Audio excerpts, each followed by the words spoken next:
โยโสภะคะวะอะระหังสัมมาสัมพุทโธสวากขาโตเยนะภะคะวะตาธัมโมสุปฏิปันโนยัสสะภะคะวะโตสาวกสังโฆธัมมายังภะคะวันตังสัทธัมมังสัสสังฆังเอเมหิสการะหิยะทาระหังอะโรปิเทหิยะวิปุจายามะสาธุโนบันเตภะคะวะสุชิราปารินิพุทโธเปปัจฉิมาจานาทานุคัมภมานาสาเอเมสการะดุ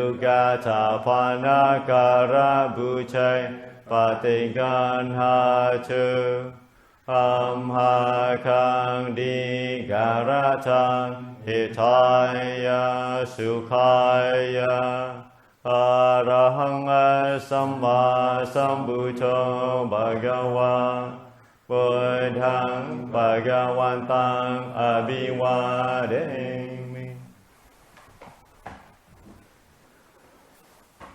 สวากขาโตภะคะวะตาธัมโมธัมมังนัมมัสสา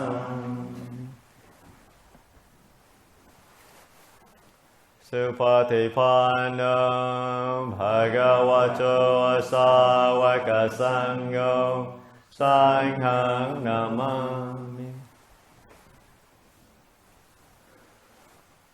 อันนามยังบุตตาสะภะคะวะโตภูปะภะกะนามาการังคารุมาสะนะโมตัสสะภะคะวะโตอะระหะโตสัมมาสัมพุทธัสสะนะโมตัสสะภะคะวะโตอะระหะโตสัมมาสัมพุทธัสสะนะโมตัสสะภะคะวะโตอะระหะโตสัมมาสัมพุทธัสสะหันนามยังพุทธาบิทุเตงคารมาเสโยโสทัตถะกะโตอะระหังสัมมาสัมพุทโธวิชาจารณะสัมปันโนสุขโตโลกวิดูอนุตตโรปุริสธัมมสา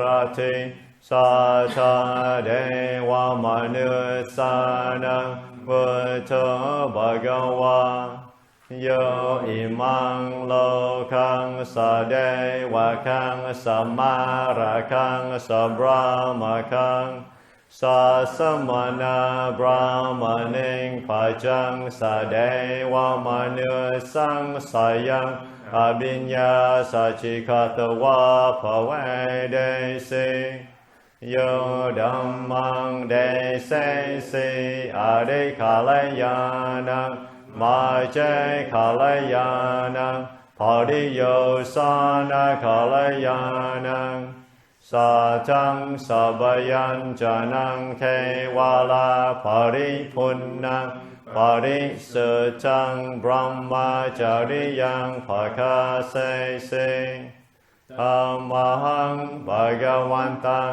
อภิปุจายามิธัมมังภะคะวันตังศิรสานามามิ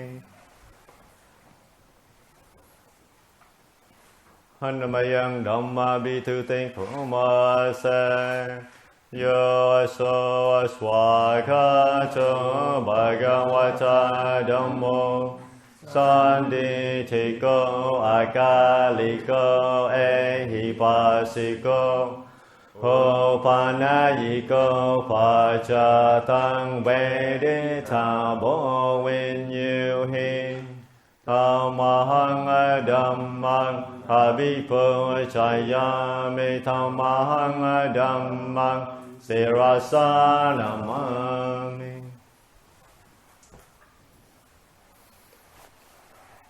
หันนามยังสังฆาบิทุเตงโคมาเส Yo aso asupatipanno bhagavato asavaka sangho. Uchupatipanno bhagavato asavaka sangho.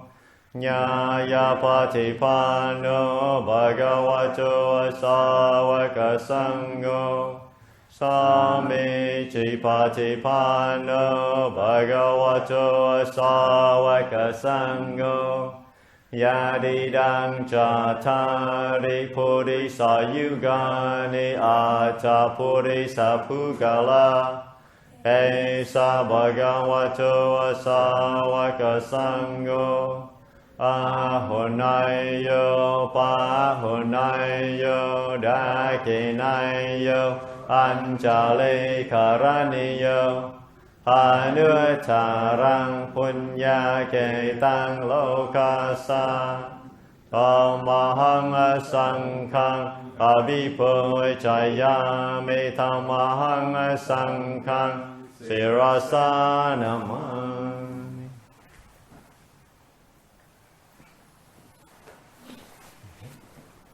And now we chant the Buddha's word of loving kindness on page 37.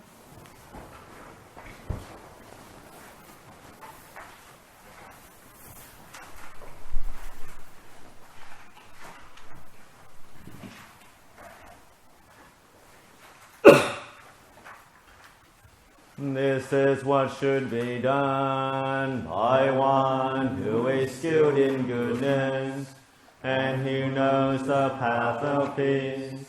Let them be able and upright, straightforward and gentle in speech, humble and not conceited, contented and easily satisfied, unburdened with duties and frugal in their ways, peaceful and calm and wise and skillful, not proud and demanding in nature.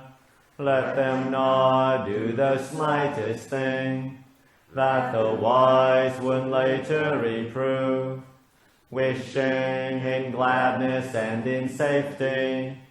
May all beings be at ease, whatever living beings there may be, whether they are weak or strong, omitting none, the great or the mighty, medium, short or small, the seen and the unseen, those living near and far away, those born and to be born.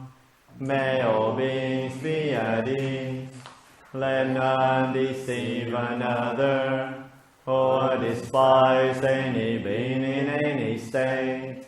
Let none through anger or ill will wish harm upon another, even as a mother protects with her life her child, her only child.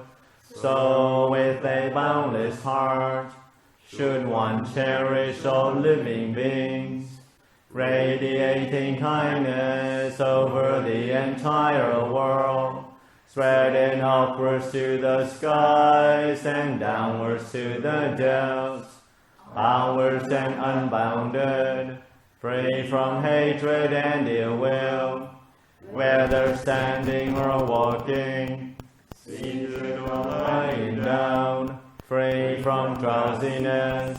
One should sustain this recollection. This is said to be the sublime abiding. By not holding to fixed views, the pure-hearted one, having clarity of vision, being free from all sense desires, is now born again into this world.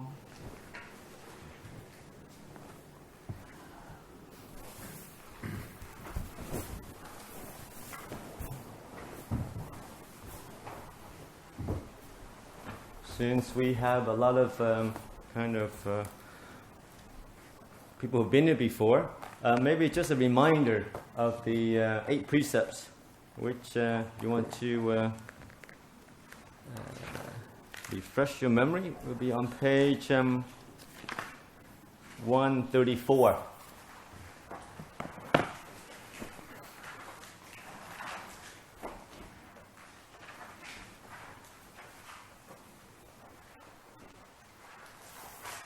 So just kind of a brief explanation, and so we're going through the precepts. The first 5 are, considered harmless. Living a life that non-harming, not hurting yourself, not hurting others. And I think they're across the board in most kind of spiritual religion, kind of spiritual path, is obviously not killing any living beings, not stealing. The third one is complete celibacy. The fourth is not stealing. The fifth is not to take any intoxicants. So, kind of is, when we come to this place, like a monastery, we're aiming to kind of cultivate wholesome states of mind, cultivating a path of peace and compassion. So, and it's, wanting peace and compassion, wanting to develop these qualities it's a great beginning. But then it's something we have to do. It's something we have to build upon a foundation. And in Buddhism, that foundation is kind of an ethical lifestyle. Not harming yourself, not harming others. An ethical lifestyle of kind of integrity and a lifestyle of kind of truthfulness. So we respect all forms of life, not kind of destroy anything that might bother us, mosquitoes, ants, leeches, or whatever that we may not like. We treat them with respect. It doesn't mean you have to kind of hang out with it or like it. You can brush mosquitoes up gently. You don't have to slap it. Same with leeches. You can remove them cautiously and not trying to harm them. And you see, as we establish some foundation of ethical living, of harmlessness, it's what you offer to the world. And the law of karma is whatever you offer to the world comes back to you in different ways. Okay, so that's the 5 precepts we're expected to keep, to honor during your time here. It's similar to living in the monastery, joining the monks in our ways of life, and this is what we do on a day-to-day basis.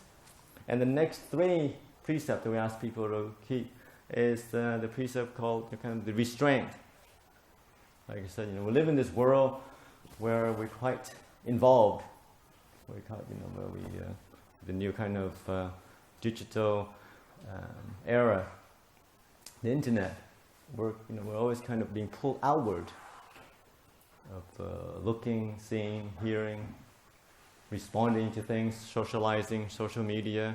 We're always kind of in contact with the world around us through the digital kind of devices. But hopefully in the next few days, we're giving you the opportunity, the space, to kind of pull those energy inwards. Just to be present and to look inward, to see your own heart and mind.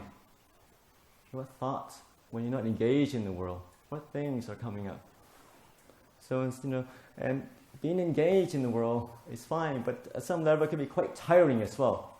Talking, thinking, responding to different messages on the internet, different Facebooking. The mind only has a certain amount of energy, and then we allow that to leak away. We allow that to, by going outwards, it gets tired. And when you have a tired mind, you get a bit grumpy, a bit sad, a bit dark, and sometimes you think it's your fault that these negative states happen. But not really, it's just the physics of the mind. If you're tired, you don't have enough energy, you have a depleted mind, it just goes dark, gets confused, gets anxious. Yeah? So hopefully, spend the next few days just being by ourselves, focusing on peace, stillness, the space around you, and just allowing the mind to recharge. So instead of indulging in seeing, hearing, tasting, touching, we're kind of indulging in silence, a bit of space, a bit of quiet, and allowing the mind just to recharge itself naturally. And to help you do that, it would be guided meditation between 2 and 2:45. And also the schedule is to set up, allow a mixture of sitting and walking.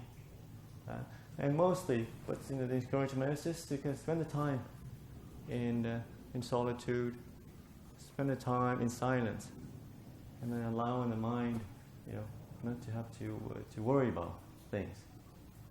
So I asked, like I said, there's been a lot of managing. You all have jobs and families, responsibility. So it allows you get here. You have to do a lot of arranging things. But since now that you've got here, now you arrived to this hall, I'm encouraging you just to be here. Whatever plans you have, you can do afterwards. Whatever the week you had, is a good, bad week, just allow those things to fade away and just kind of come into the present and just to be here. Yeah, the other stuffs will still be there when you leave the monastery on Monday afternoon. The world, trust me, won't fall apart without you in it, managing, fixing things. Your family will still be there, hopefully, mostly. Yeah. So now's the time. It's just to allow yourself just to be, to recharge, relax, re-energize, and then with that, renew perspective. You can engage in the world more skillfully. You can engage in the world from a space of calmness, of clarity, of compassion. Okay? Unless you're happy and calm and clear-headed, you can't give that to other people. We want to be compassionate. You're tired, anxious, and the mind is, the energy, you have low energy. It's not possible. Yeah. So only to be to clarity, to peace, to stillness, that compassion and wisdom arises. Okay.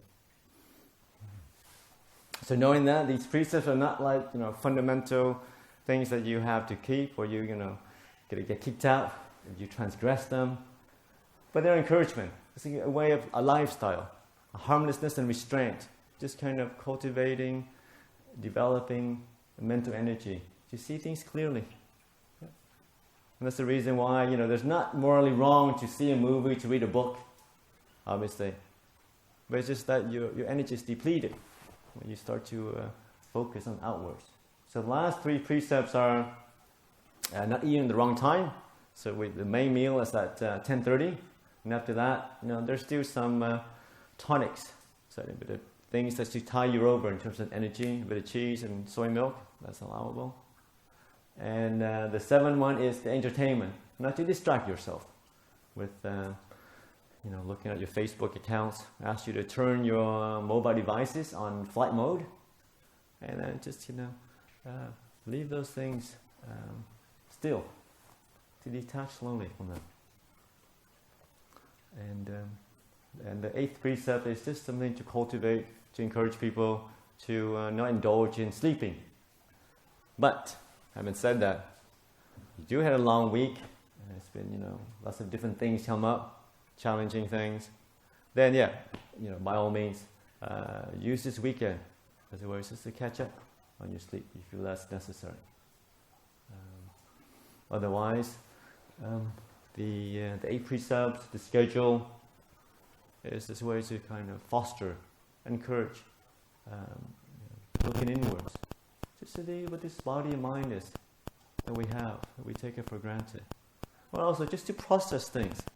We go through life, we have disappointments, disagreements, anxieties, unpleasant things. And a lot of times we just don't have the time or the space to process it, to deal with it properly. And we just suppress it, to distract ourselves by doing other things, like going on holidays, seeing a movie, go seeing a friend. But those things are still there. The unresolved issues are still there. The negative emotions are still there. And they just build up. As you get older, sometimes it comes out in unexpected ways, unskillful ways.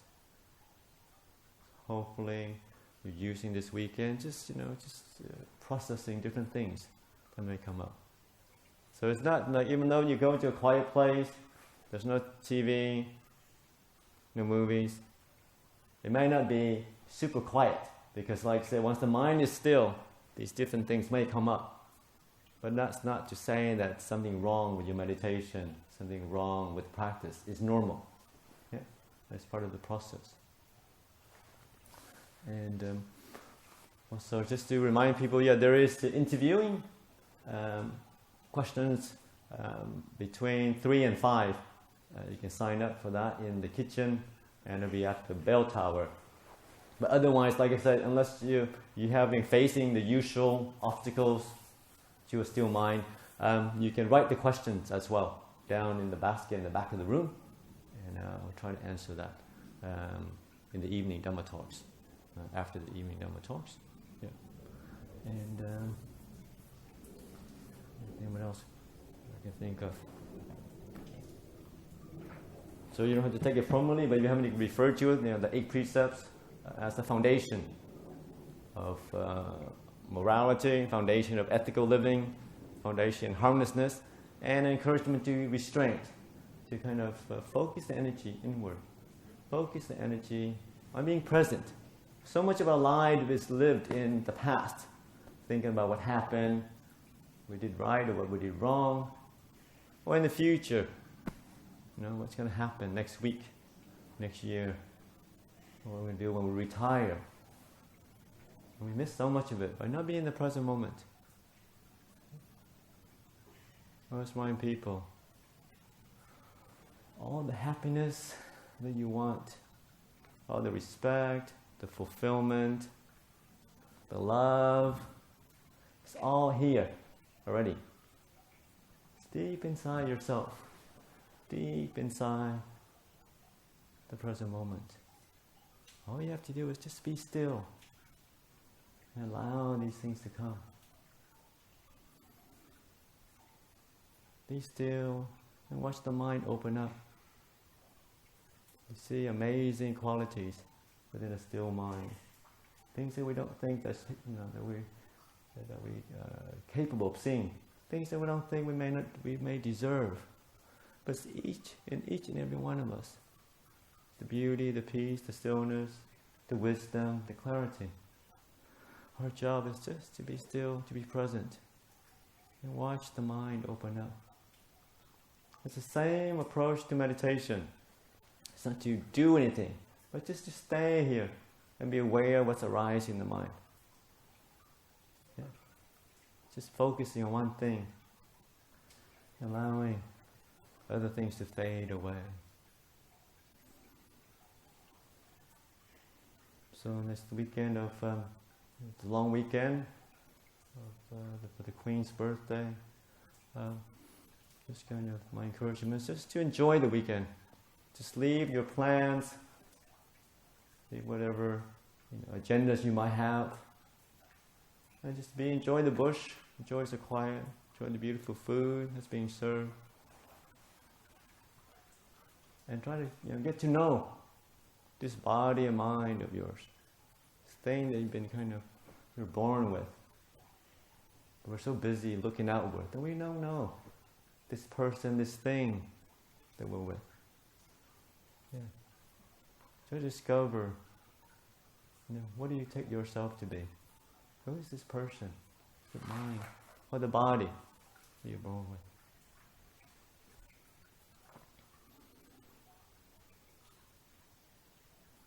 Sometimes you see kind of seasoned meditators come in and have the idea of how many hours you're going to be meditating.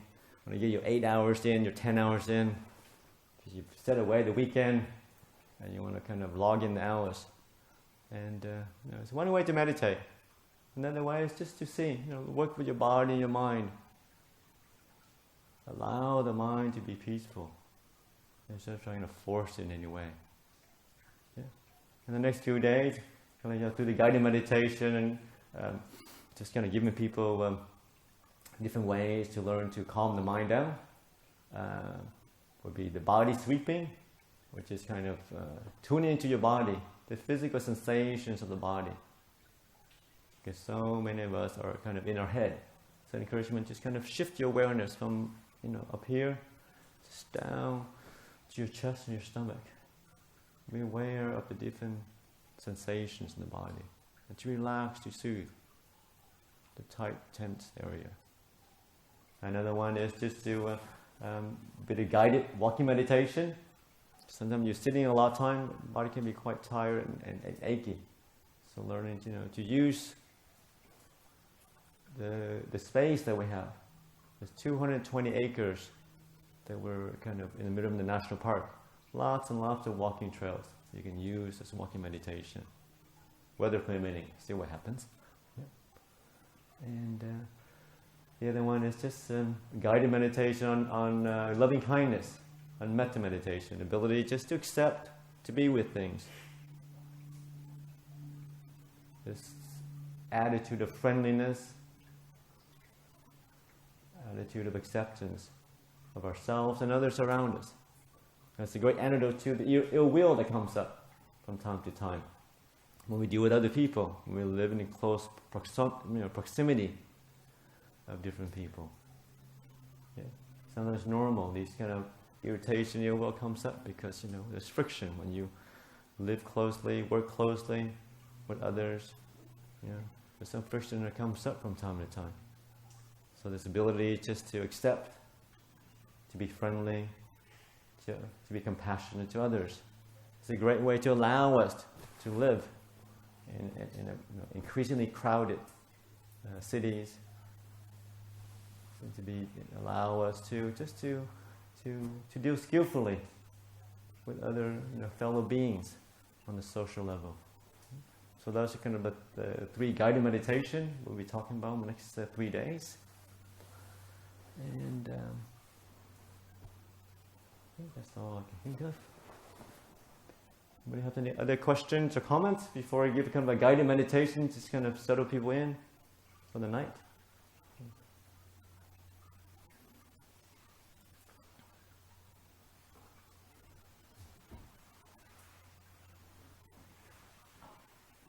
Yes. There are a few people who are coming late, 3 or 4, and there's other people coming over the weekend. Yeah. So, the people like who we are. Yes, right. Yes, there's 5 or 6 people coming tomorrow. Yeah. Yeah. Otherwise, we can get ready for the guided meditation. And first is the posture. Get in a position or posture that is comfortable. Yes. But also balanced, something that fosters being awake and aware as well. You don't have to sit on the floor. You can obviously use the chairs, cushions or stool, whatever. Allow the body to be as comfortable as you can. But also we bring awareness into the body.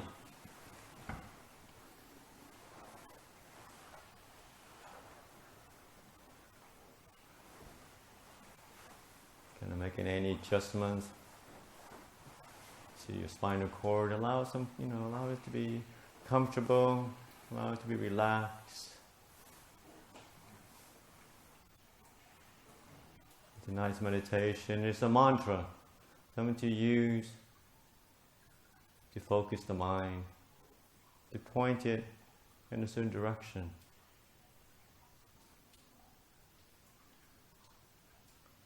We close our eyes.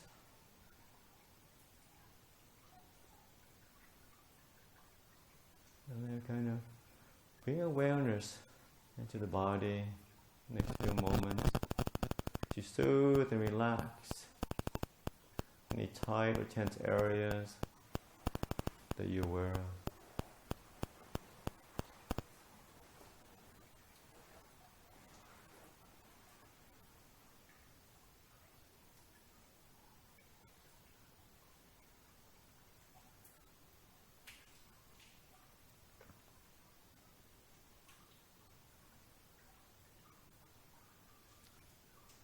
Try to center the mind in the present moment. Say yourself, whatever happened early in the day, early in the week, it's all gone. What may happen, will happen in the future, hasn't come yet. So the next 20 minutes, you're just going to be here, in this room, in this body of yours.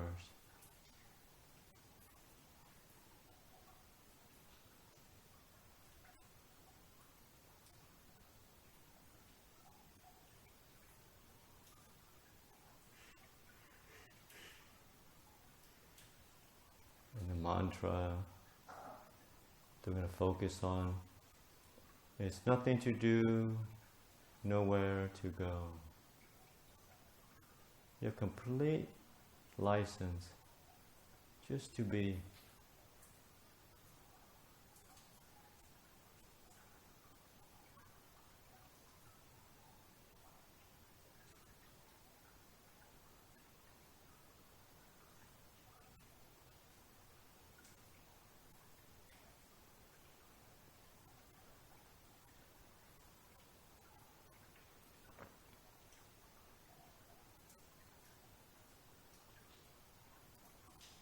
You have accommodations in designated places, the meals has been arranged, schedule is there, so nothing you have to think about.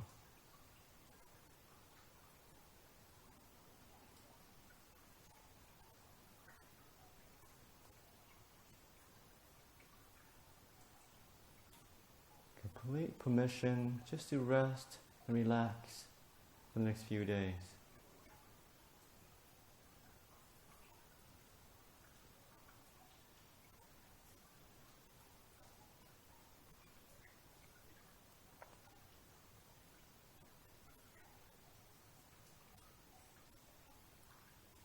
Nothing to do, nowhere to go. To rest in the present moment. Just to rest in the here and now.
Nothing to do, nowhere to go.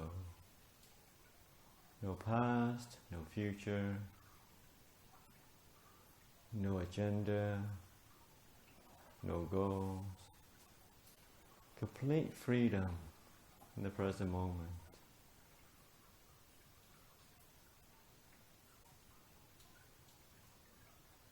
Freedom just to be. Freedom from doing, thinking, talking.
Nothing to do, nowhere to go.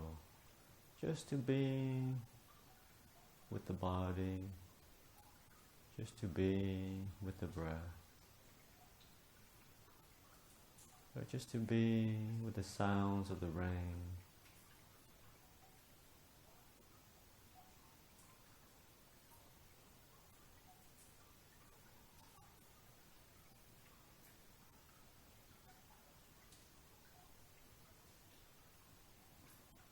Just to be open, being awake and aware.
nothing to do, nowhere to go.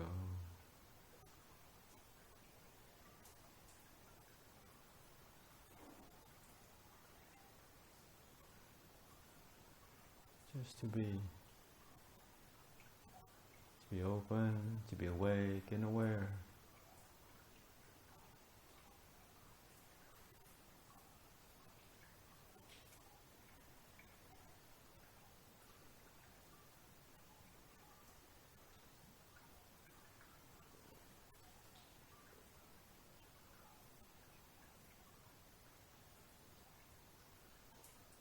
There's a few more minutes before the meditation session ends. So now's the time just to reflect on the experience. How does it feel just to be with the body, just to be with the physical sensation? How does it feel just to be with the breath? Or just to be in the here and now?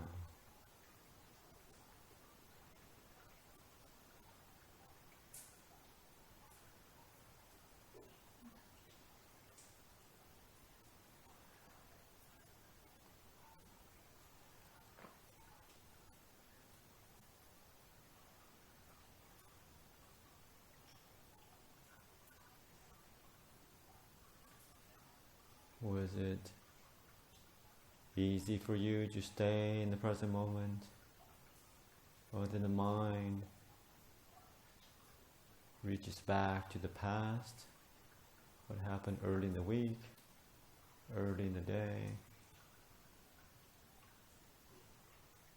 Or is it longing for the future? What great things that are awaiting you next week or next year?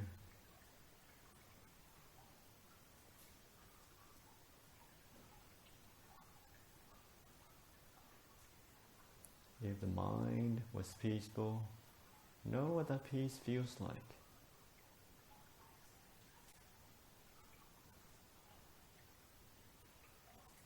If the mind was distracted, obsessed with something, it's also understand, oh, that's interesting.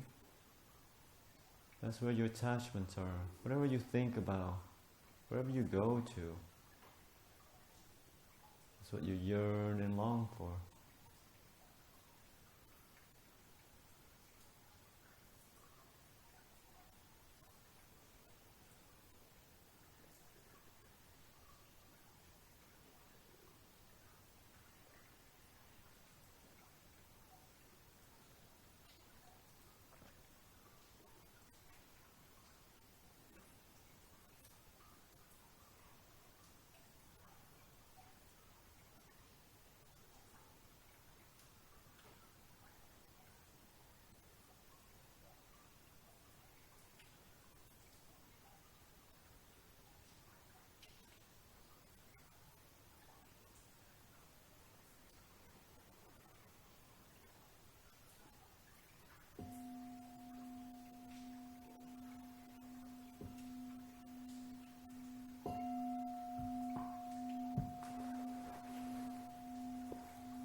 Short guided meditation on using the mantra to calm the mind down.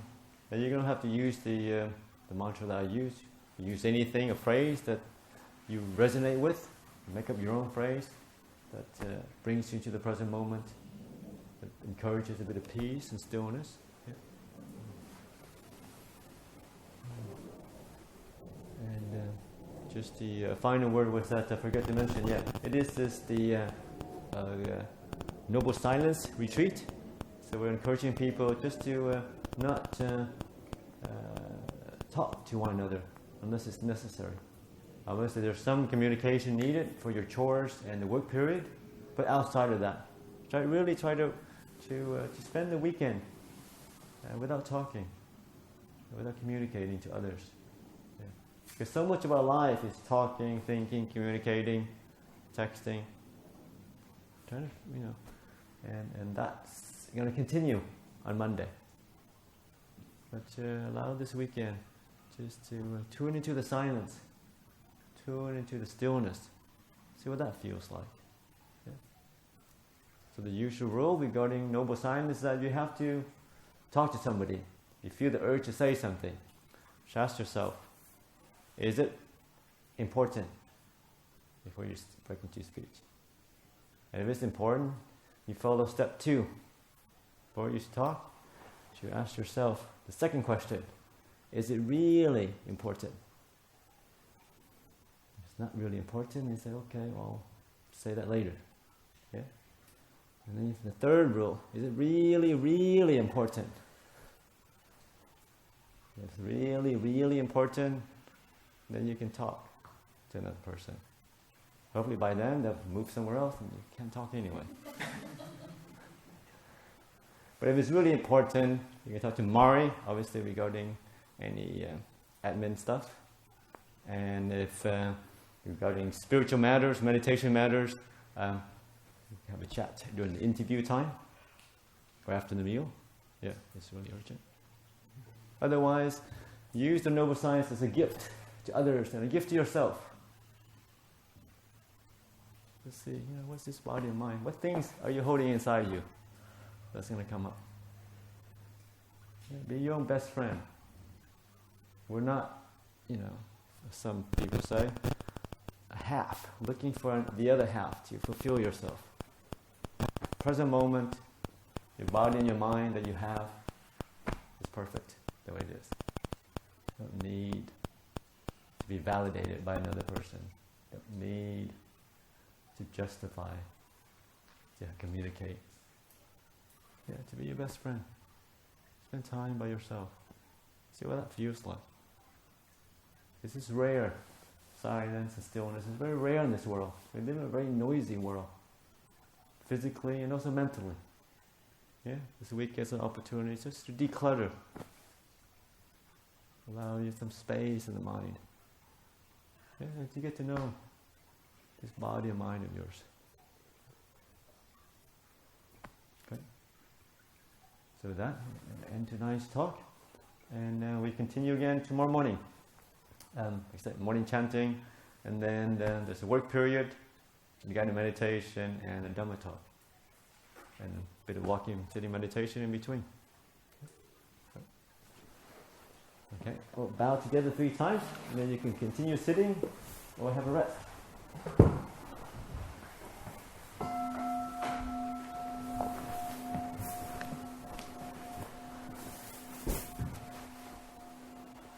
Arahang Samba Sambuddho Bhagava Buddhang Abhivade